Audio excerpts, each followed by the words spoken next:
നമസ്കാരം. ജ്യോതിഷത്തിൻ്റെ പുതിയൊരധ്യായത്തിലേക്ക് ഏവർക്കും സ്വാഗതം. ഇന്ന് നമ്മൾ നോക്കാൻ പോകുന്നത് രേവതി നക്ഷത്രമാണ്. ഉപജീവനം, ആദർശവാദം, ഔദാര്യം എന്നീ സവിശേഷതകൾ ഉയർത്തിപ്പിടിച്ചുകൊണ്ട് 27 നക്ഷത്രങ്ങളിൽ അവസാനത്തെ നക്ഷത്രമായ രേവതി നക്ഷത്രം ജന്മനക്ഷത്ര പരമ്പരയെ പൂർത്തിയാക്കുന്നു. 12 ആദിത്യന്മാരിൽ ഒരാളായ നക്ഷത്രം ബുധൻ ഭരിക്കുകയും മീനൻ രാശിയിൽ സ്ഥിതി ചെയ്യുകയും ചെയ്യുന്നു.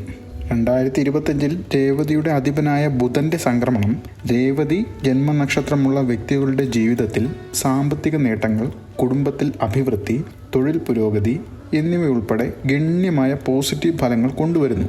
ഇത് സമൂഹത്തിൽ വിജയത്തിനും അംഗീകാരത്തിനും കാരണമാകുന്നു. എന്നിരുന്നാലും തന്ത്രപരമായ ആസൂത്രണം ആവശ്യമായി വരുന്ന ചില തടസ്സങ്ങളെയും ഒരാൾക്ക് നേരിടേണ്ടി വന്നേക്കാം. നക്ഷത്രരാശിയിലെ 27ാമത്തെ നക്ഷത്രമാണ് രേവതി. വിവാഹം കഴിക്കുന്നതിനും ഗർഭിണിയാകുന്നതിനും പുതിയ വീട് വാങ്ങുന്നതിനും രേവതി നക്ഷത്രം അനുകൂലമാണ്.